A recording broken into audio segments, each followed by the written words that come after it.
Hey, I'm Landry, the director for the music video For the Mind by LaReezy and PJ Morton. And this is how we brought this music video from concept to final frame. So the way this all started was in the studio actually, when I was filming PJ and Reezy make the album. And after they made For the Mind, it was kind of like a moment. It kind of just resonated with everybody. Like it kind of just brought this energy to the room. On the way back from Bogalusa, back to New Orleans, we were just listening to the album on repeat, and as For the Mind came up, it just brought this energy to the car that was just unique. It was vibrant. Everybody just felt the energy from it, and that's what made me start to think of this performance type of scene. So I tell Reezy, I say, hey, this joint sound like, something out of like a performance, like Whiplash or something like that.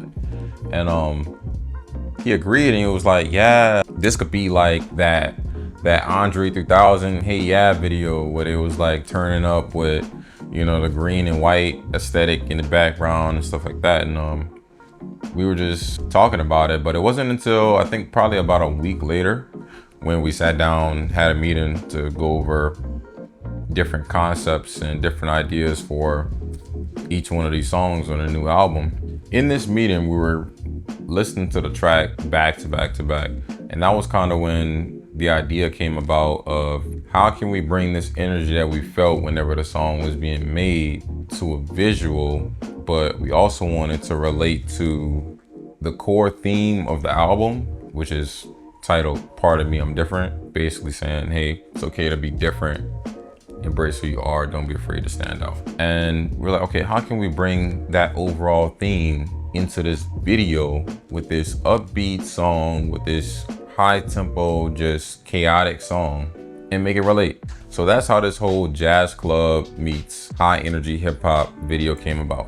Honestly, when we first was thinking about it, it was just so dope because we're like, okay, we can bring this style of song to this style of area, bring some material to a space in which it doesn't quite feel right. People may be skeptical of it at first, but they end up gravitating towards it anyway, So that was kind of like the whole theme, the whole concept that we wanted to really accomplish with this video. Of course, there was also still details, still stuff that we wanted to have for this video that didn't end up actually making it into the video. Like in the beginning, whenever the audience starts to walk towards the stage, we want to have like this dramatic pull. People's bodies were kind of like getting pulled towards the stage and stuff, but we didn't actually end up doing that because of time restraints, which we'll get to a little bit later. But overall, we feel like we did a pretty good job and we got a pretty dope end result from it.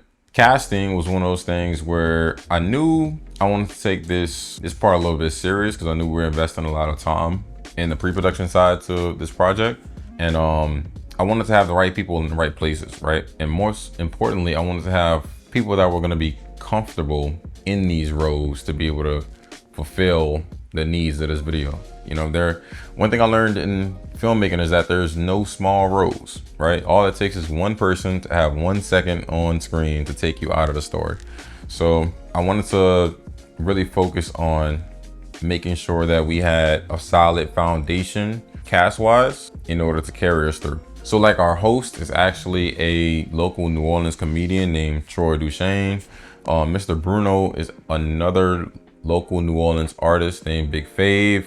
Our first performer in the start of the video is a local New Orleans artist named Odd the Artist. The two young people in the crowd are two of my close friends named Johnny Campbell is one. He's been in a lot of my other videos as well with Reezy. And Cameron Washington as well. I met him during the Super Bowl performance that I participated in. He's actually done some other acting work out in New Orleans too, which has been dope. So that's casting all the principal roles, but what about the extras that we have for this video? So how did I handle directing 40 people? This was my first time directing a significant amount of people. So it was definitely a learning experience. I did a little bit of research and talked to, some colleagues of mine that have done similar things. And a couple of the main takeaways that I would say would probably just be, first off, prepare. everything that you need people to do, you have written down somewhere, so that whenever we got to set, we didn't have to spend much time that we didn't have explaining stuff to the extras, explaining stuff to the cast. Luckily, I also had a fantastic group of people who were very receptive to all the notes that I gave them, and very talented people in general that brought their own energy, which made things a lot easier on my end as well, and just made set run a whole lot smoother. But my main takeaways on directing that large amount of people is just making sure that you're clear with everybody, you're respecting everybody, making sure that everybody's needs are tended to, just being sure to provide that solid foundation so that people have an easy time doing what you need them to do. Also, one thing I feel like that really helped was crafty, making sure that people are fed, making sure that people have snacks to eat during, setup times and stuff. Sometimes the stuff can get a little bit tedious, so you want to make sure that people are catered to during times like that, and it'll make your set life a whole lot easier. So how did the production go? The actual filming of the video.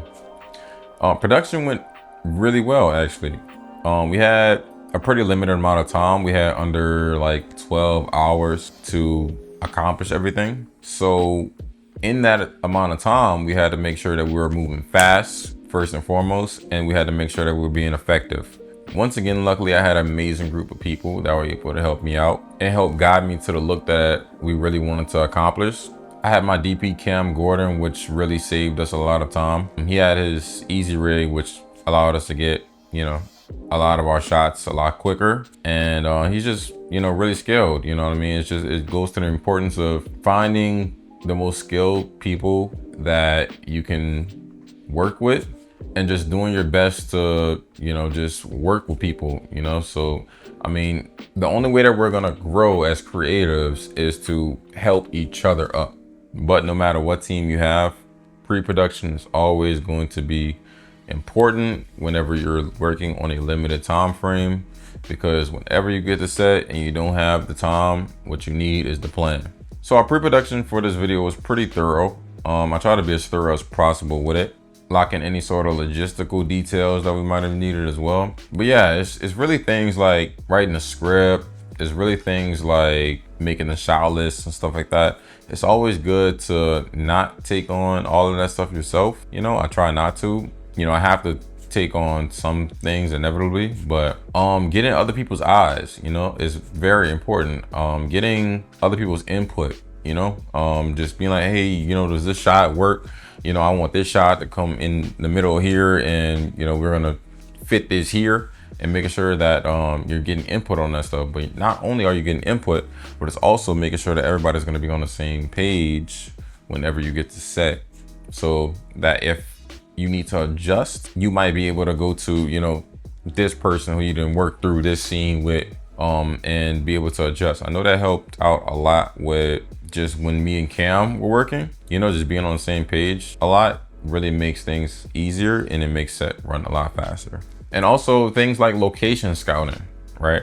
So me and LaReezy did a good fair amount of location scouting. Luckily, we were actually able to get access to the location beforehand. We got a couple reference shots that we were able to use and look back at whenever we were making things like the storyboard and shot lists and stuff like that as well. But yeah, so overall, pre-production just made our time on set for this video so much easier, and gave us the space that we needed to be creative. But that's not to say that this was a golden set where there was no problems, because there's going to be problems on any set.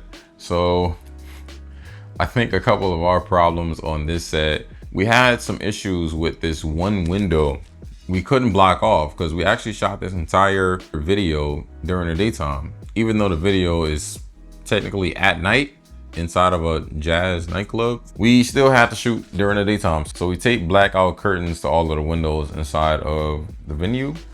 And there was this one window, it was kind of like higher up in the ceiling, and we had to leave the building, come around and go upstairs to kind of like tape the blackout curtain to this window.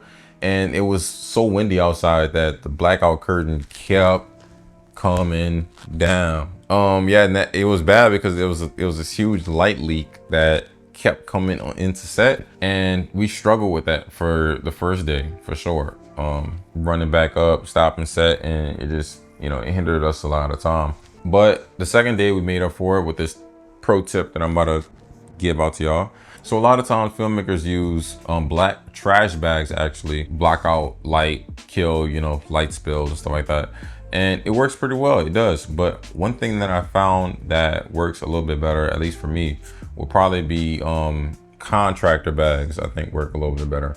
And the reason why I say this is because they're a little bit thicker, then they block out a lot less light, you know, because the regular trash bags are a little bit thin and they can kind of like still have light spilling into the trash bag and getting through. But we haven't experienced this with the contractor bags. If you're ever in the need for any sort of quick light blocking, they're also a lot more durable as well, which is really important. Try contractor bags, a little bit of gaff tape, see if it works for you. But another problem that we ran into were just fog machine. We used a lot of haze for this video. There is a difference in a lot of smoke alarms that are in buildings. There's a lot of smoke alarms that are heat based, meaning that when the room hits a certain temperature, then the smoke alarm will go off. And there's a lot of smoke alarms that are particle based, which means that if a smoke alarm detects particles, it will then go off, right? And the reason why we use haze is to provide atmosphere to a space and give kind of this filmic look and feel whenever the light hits the haze and disperses and kind of diffuses. It gives everything a real nice cinematic soft look. We were under the impression that the smoke alarms were not gonna be going off, or the smoke alarms were not gonna be an issue, but they ended up being issues. Just make sure those to the side, and then Joe come back around and pick those up from y'all. So that's a smoke alarm, but it's all right. So today I'm gonna. The location was courteous enough to, you know, accommodate us with that and help us out a lot with that. So it wasn't that big of a problem, but it kind of did hinder us a lot of time on set that we could have been using to get other shots. So I would say a potential solution and what I would have done differently would probably have been renting out a haze machine instead of a fog machine, because a haze machine won't set off the alarms as easily as a fog machine would. I would definitely look into that for sure. But if you're on a budget, fog machine works well. You just gotta check your smoke alarms, make sure you're doing everything safely. But overall, that's kind of just on what it took to make this video. I guess I will leave off on what made this video special to me, which I can honestly say was just the passion and intention that we put into this video. This is one of the videos that we wanted to really put a lot of detail into out of the album rollout, and I feel like we were able to accomplish that very well. One of my favorite parts about it was just being able to bring together this large group of creative people into a space to accomplish one goal. You know, that's really what I'm in this profession for, just to bring people together and create dope art, you know, just create dope projects and do something positive for the community and do something that's going to benefit, you know, everybody and the people that come after us, you know what I mean? So that was definitely my favorite part about making this video, 100%. I really hope you guys enjoy it. It's out now on PJ Morton's YouTube channel. I will leave a link in the description for you guys to check it out. If you like it, if you like this video, please leave a like, comment, subscribe, and yeah, thank you for watching. Peace.